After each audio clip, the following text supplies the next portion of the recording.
মাটির ঘরে গড়তে থাকা সাপটি কাল হয়ে দাঁড়ালো মাদ্রাসার ছাত্রী জান্নাতীর।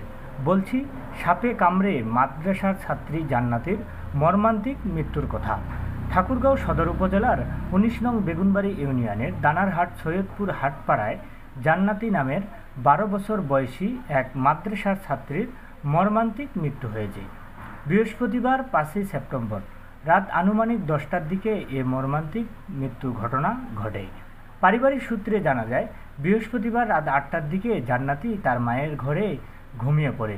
রাত ৯:৩০টার দিকে জান্নাতি পায়ের ব্যথা অনুভব করলে চিৎকার দেয়। তার মা ও পরিবারের সদস্যরা ছুটে গিয়ে দেখে পায়ে কোনো কিছুর কামড়ের চিহ্ন। পরক্ষণে জান্নাতি বমি করতে শুরু করলে তাকে দ্রুত ঠাকুরগাঁও আধুনিক সদর হাসপাতালে নিয়ে গেলে কর্তব্যরত চিকিৎসক তাকে মৃত ঘোষণা করেন।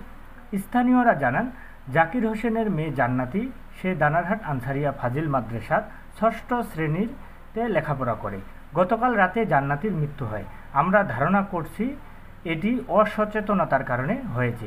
জান্নাতি যে ঘরে শুয়েছিল সেটি মাটির ঘর, সেখানে অনেক গর্ত দেখা যাচ্ছে। গর্তের মধ্যেই বিষাক্ত সাপ থাকতে পারে, এটা আমরা ধারণা করতেছি। তবে আমাদেরকে সচেতন হওয়ার দরকার।